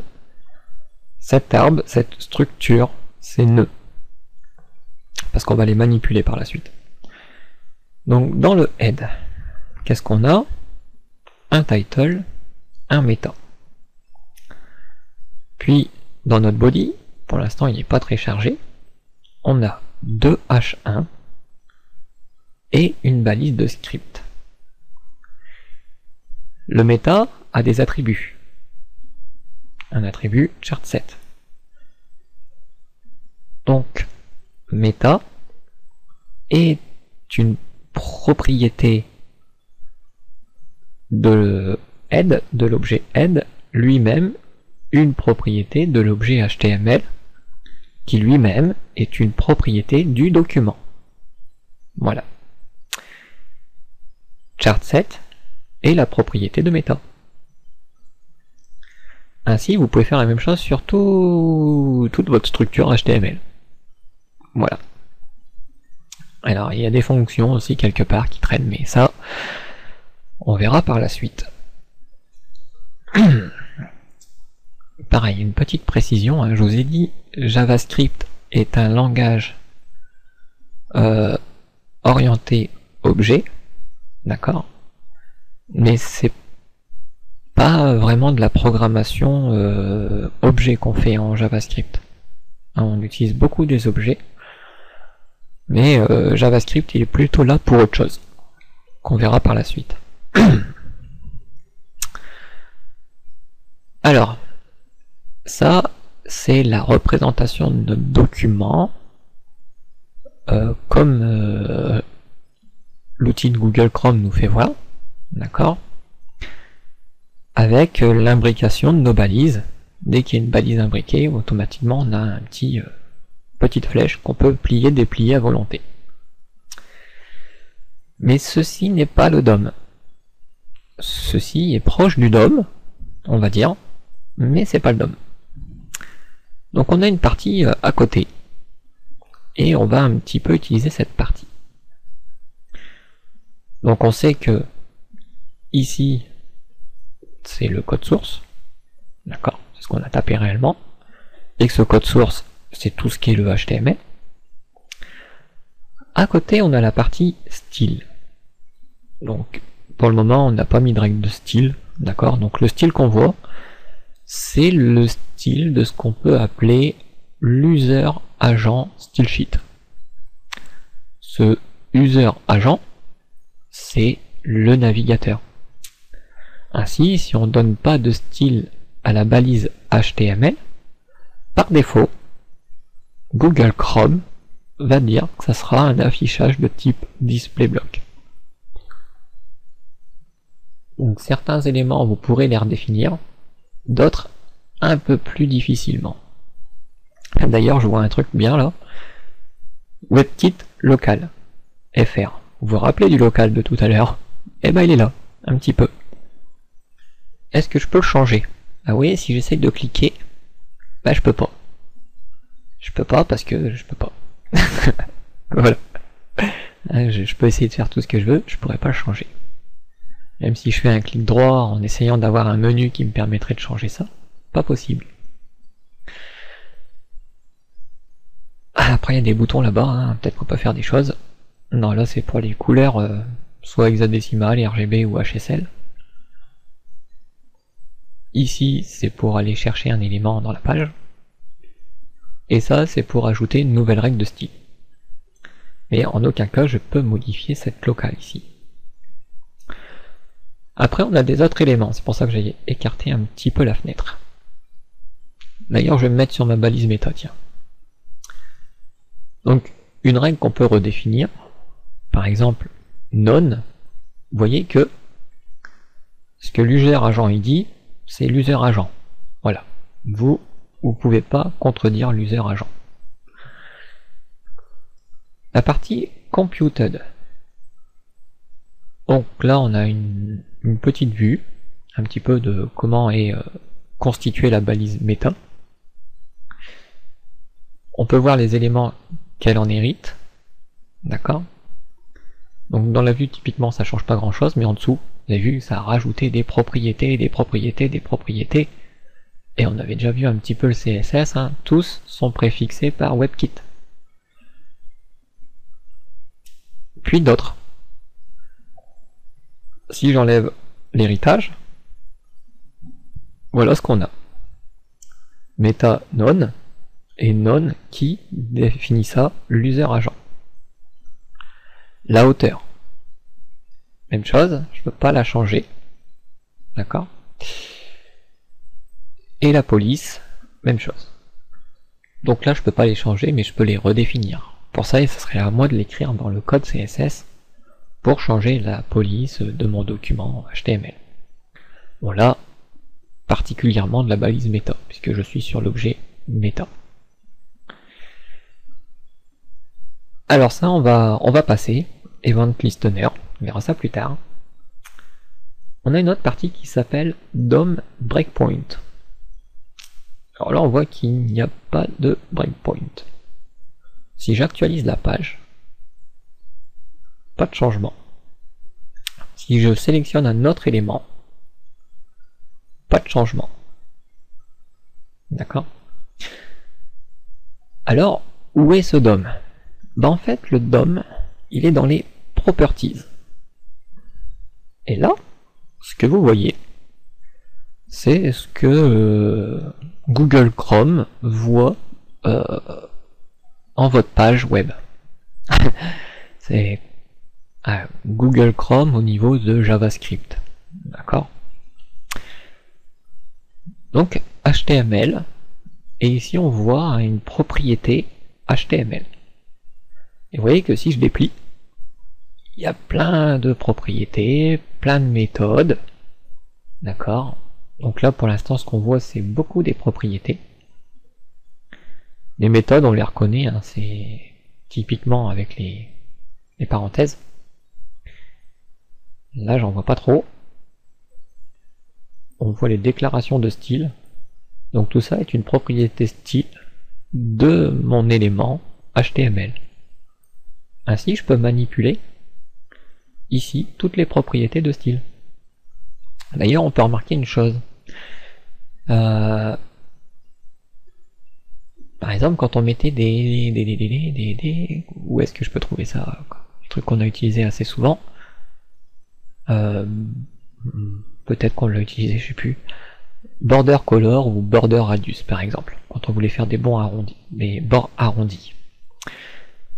Et bah en JavaScript, on peut manipuler le CSS, mais attention, on n'écrit pas le CSS comme on l'écrirait dans du CSS. C'est-à-dire que dans du CSS, la propriété border radius s'écrit border en minuscule, tiré, radius, tout en minuscule. Quand vous manipulerez avec du JavaScript les propriétés CSS, ces propriétés seront camélisées. C'est-à-dire qu'il faudra utiliser, dès qu'il y a un tiret, pour chaque propriété, retirer le tiret et mettre la suivante lettre en majuscule. Donc, en d'autres termes, la première lettre de chaque mot, sauf le premier, est mise en majuscule, et on enlève tout ce qui est tiré. Donc ça c'est quelque chose hein, qu'on verra par la suite, mais que je vous dis déjà maintenant, puisque vu qu'on est dans ces propriétés là et qu'on le voit de visuel là directement, autant en profiter. Donc je replie le style. Tag name, donc le nom du tag, faut dire que c'est balise, d'accord? Effectivement, c'est un tag HTML.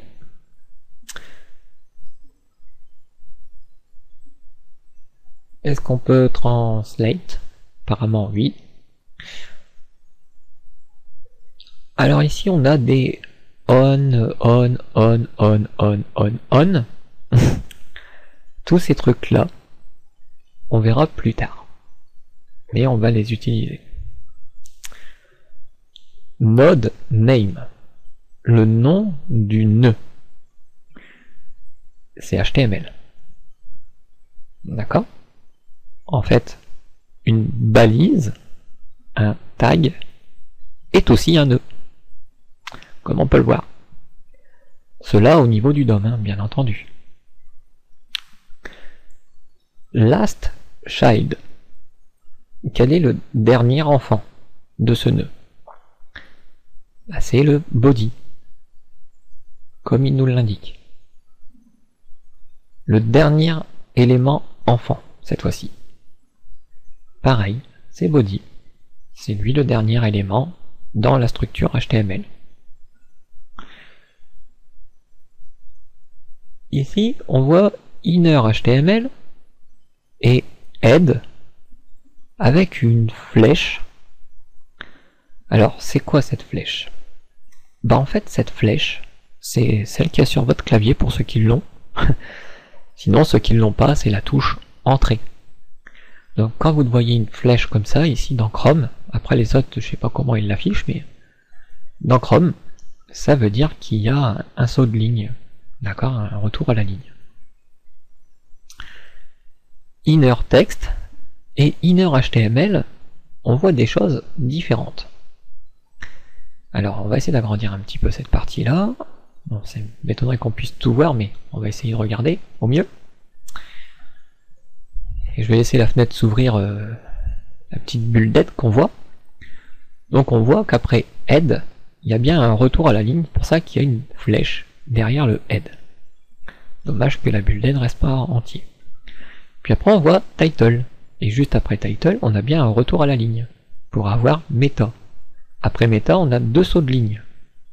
Effectivement, après meta, apparemment, on a 2 sauts de ligne pour avoir le head. Au head, même chose, 2 sauts de ligne pour avoir le body. Etc. etc. D'accord? Mais ici, inner text. Et là on voit écrit ma page JS, un saut de ligne, puisqu'on a une ligne vide, et chargement avec JS. La différence entre les deux, c'est que inner HTML, comme vous voyez, il vous sort la structure HTML en plus du texte qu'il contient. D'accord? Title contient bien ma page avec JS. Alors que le inner text ne reçoit, vous donne que le texte contenu dans la page. Et pas dans le titre. Parce que sinon il aurait répété ma page avec JS 2 fois. Une pour le titre, qu'on voit ici, et dans le body, une pour le H1. Ce que vous voyez ici, c'est les deux H1 en fait. Alors que dans le inner HTML, il nous sort bien la balise title aussi.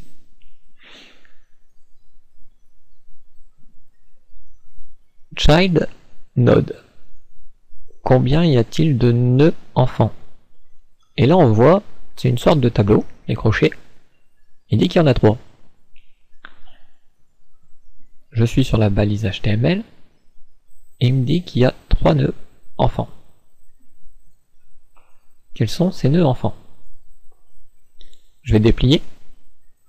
Il me dit bah il y a head qui contient tout ceci, où on retrouve une propriété inner HTML et inner text, mais plein d'autres trucs aussi. Et ça, c'est l'élément 0 de ce tableau node. Ensuite, on a un nœud de type texte. Ah, j'ai pas écrit de texte. On verra ça par la suite. Ensuite, on a le body. Effectivement, il y a bien le body. Donc, si on comprend, 1, c'est le head. 3, 0, c'est tout ce qu'il y a là-dedans. Et 3, c'est tout ce qu'il y a là-dedans. Donc là, hop, on revient là-dessus. Child node. Alors, c'est quoi ce texte? Et bah, ce texte, en fait, c'est le retour à la ligne qui est entre les deux. Et ouais, quand vous faites des retours à la ligne, c'est un nœud de type texte qui contient lui-même du texte, ce texte étant le caractère de retour à la ligne.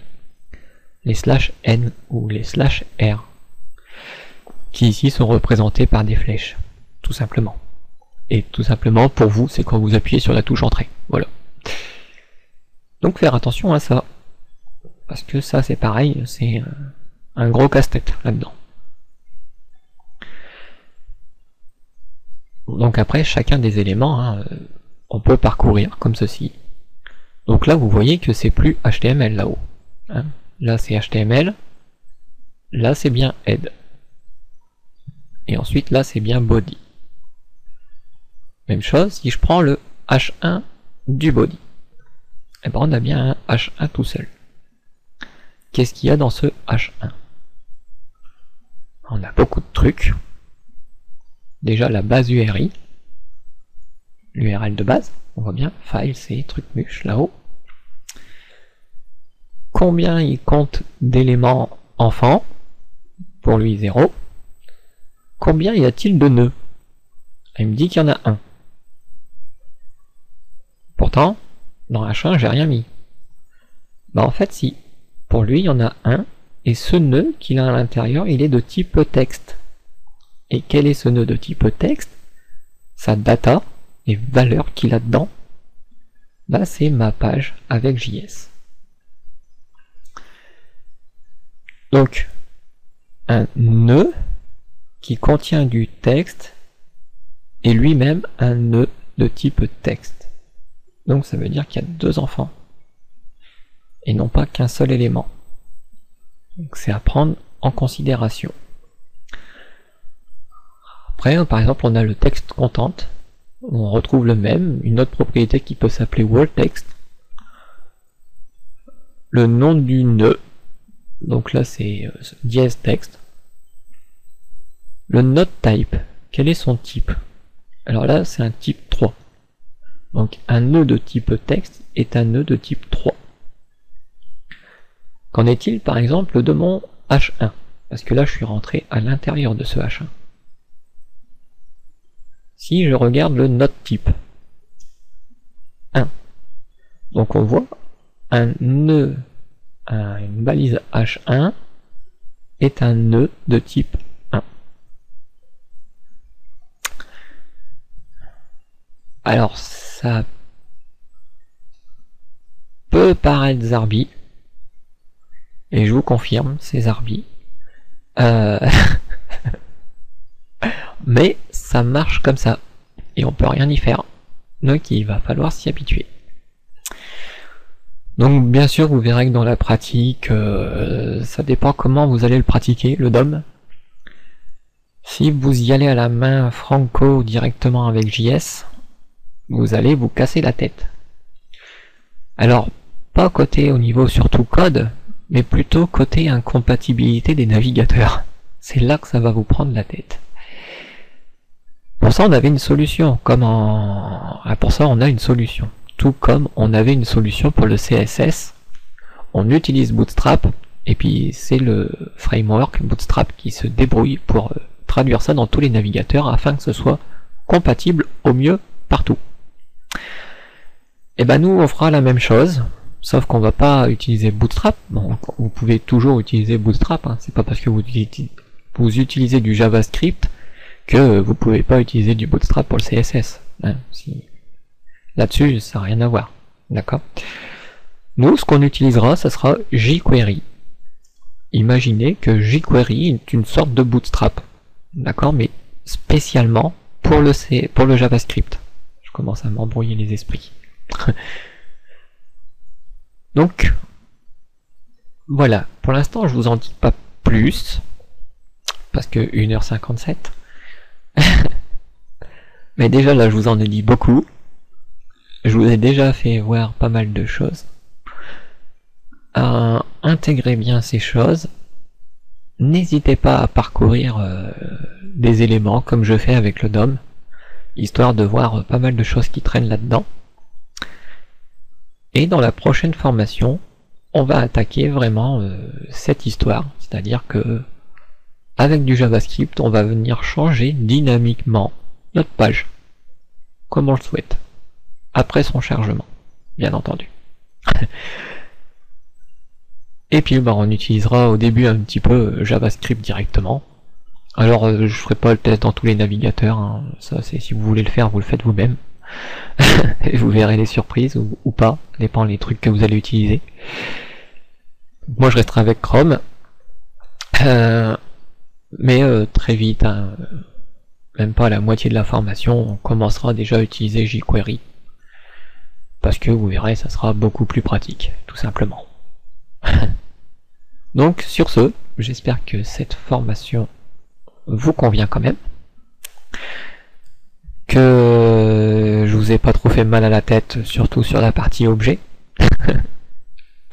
Que si vous comprenez pas, je vous invite à pas aller continuer la suite. Je vous invite plutôt à recommencer du début au mieux pour bien comprendre avant de continuer, parce que ça va être de pire en pire. Comme pour PHP en général, c'est pareil. Et sur ce, je vous dis à la prochaine, soit pour nous d'ici samedi, je pense. Allez, ciao, bye bye.